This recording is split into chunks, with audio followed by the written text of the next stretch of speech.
Écho du futur, le podcast qui explore les imaginaires de la science-fiction. En partenariat avec Monde Numérique et InCyberNews, le média de la confiance numérique. Ex Machina est un film qui explore les relations humain-machine jusqu'à l'intime et bien plus encore. Ce film de science-fiction réalisé par Alex Garland est un huis clos interrogeant l'éventuelle empathie de l'humanité à l'égard d'un système artificiel intelligent. Mieux, il met la psychologie humaine à l'épreuve d'une séduction artificielle. L'intrigue du film est construite via 3 protagonistes. Caleb, programmeur informatique, invité à rencontrer son patron dans une propriété perdue en montagne. Nathan, créateur du plus puissant moteur de recherche au monde, patron de Caleb et génie de l'informatique. Et Ava, robot doté d'une intelligence artificielle particulièrement avancée et d'apparence féminine, ce que l'on nomme gynoïde dans le jargon de la robotique. Ava est la dernière itération de l'intelligence artificielle que Nathan a créée.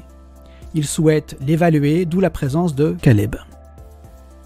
Très rapidement, il s'avère que le trio se trouve impliqué dans bien autre chose qu'une simple évaluation des capacités d'une IA, sachant que Ava est bien identifiée en qualité d'intelligence artificielle.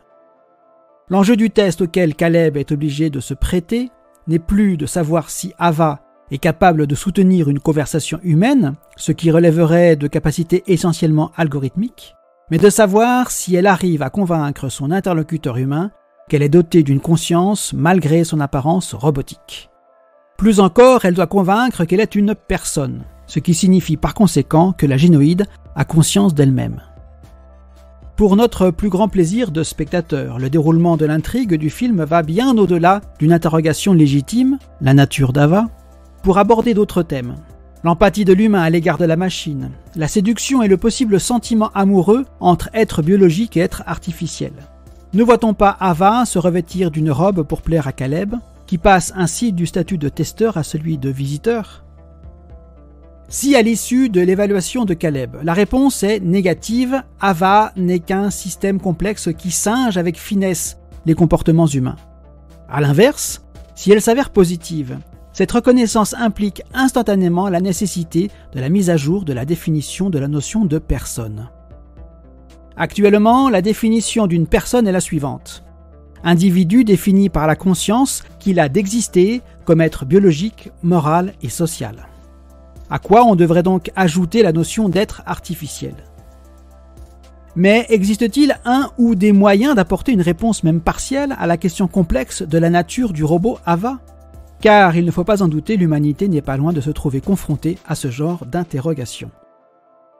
Aujourd'hui, il existe plusieurs procédures qui sont censées permettre l'évaluation d'une machine, d'une intelligence artificielle dotée de la faculté de soutenir, d'imiter, une conversation humaine.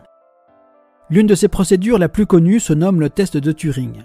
Il est décrit dans une publication qui date de 1950 par Alan Turing, le père britannique de l'informatique contemporaine. Cette épreuve consiste à mettre en relation aveugle un humain avec un ordinateur et un autre humain. Si la première personne n'est pas capable de dire lequel de ces deux interlocuteurs est un ordinateur, cela signifie que le logiciel conversationnel a passé son test avec succès. D'autres tests existent. Chacun a sa particularité et cherche à affiner les moyens d'évaluation de ces systèmes. Ces derniers ne cessent de progresser, notamment grâce au deep learning, à l'apprentissage par renforcement, que celui-ci soit supervisé ou non. On peut citer au moins 3 autres procédures. Le test Winograd Schema Challenge, qui requiert du système de comprendre et des notions de contexte implicite et de culture, les comportements humains et les mécanismes aboutissant à un raisonnement logique. On peut aussi citer le test de Marcus.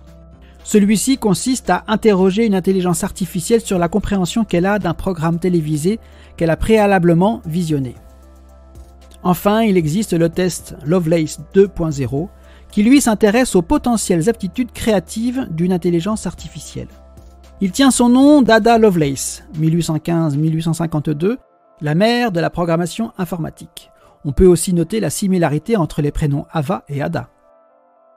Toutes ces procédures n'ayant qu'une finalité, mesurer la seule intelligence d'un système informatique, sachant qu'en 2023, aucun système artificiel n'a passé avec satisfaction ces évaluations qui ne posent pas la question de la conscience.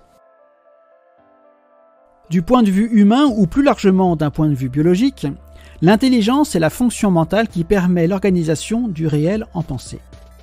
Les humains disposent de la parole pour rendre compte de cette analyse, alors que chez les animaux, cela passe par les actes, en attendant l'éventualité du décryptage des langages non humains.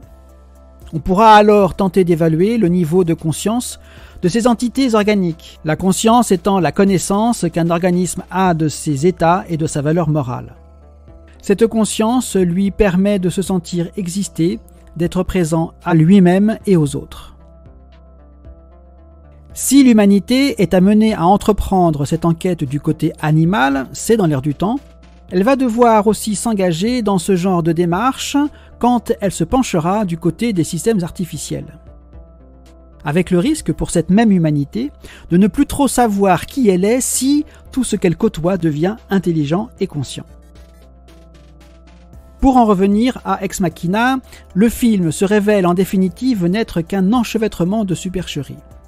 De manipulation en manipulation, on assiste à un jeu de dupes où chacun des Machiavel en présence croit maîtriser les autres protagonistes. Or, il s'avère que dans le film, tout est manipulation croisée. Nathan, déclarant officiellement vouloir procéder à un test de robustesse de la conscience d'Ava, une fois qu'elle est vue par Caleb comme une machine, est plutôt fasciné par la séduction que la machine peut exercer sur l'humain. Il est taraudé par le désir que la machine peut provoquer chez ce même humain et par le plaisir qu'il peut en tirer. Caleb, qui comprend vite qu'il est le vrai cobaye de l'expérience, surprend Nathan en anticipant les pièges et les sécurités que le génie a dressés autour de lui. Seulement, il semblerait que ce soit Ava qui manipule tout le monde. Bien au-delà de ce qu'on pouvait attendre de la machine qu'elle est, celle-ci met tout en œuvre pour exercer sa liberté de personne éventuellement consciente et pour partir à la découverte du monde. Cela prendra-t-il la forme d'une conquête ? Le film n'en dit rien. Mais profitons du trouble dans lequel baigne ce huis clos pour admettre qu'outre la nature mécanique d'Ava, l'intelligence dont elle fait preuve et surtout la conscience qui anime sa personne ont été prouvées irrévocablement. Cet être artificiel pourrait alors représenter une nouvelle forme de vie, une vie artificielle. Dès aujourd'hui, le vivant biologique est une notion en pleine évolution, surtout avec l'interrogation extraterrestre toujours plus pressante.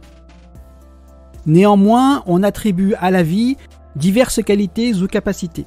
Croissance, reproduction, réponse à l'environnement, capacité à maintenir un équilibre interne, qu'on appelle l'homéostasie, métabolisation de l'énergie, adaptation ou capacité à réagir aux évolutions de ce même environnement, mouvement, communication et capacité à apprendre. À l'issue du film, Ava coche bien des cases. Elle est en capacité d'interagir avec son environnement et de s'y adapter. Elle métabolise l'énergie au profit du développement de sa personnalité et de sa conscience. Elle est capable de mouvement et de communication. Enfin, elle sait apprendre. Reste la croissance et la reproduction. Elle saura remplacer un organe détérioré. S'agit-il d'une forme de croissance ?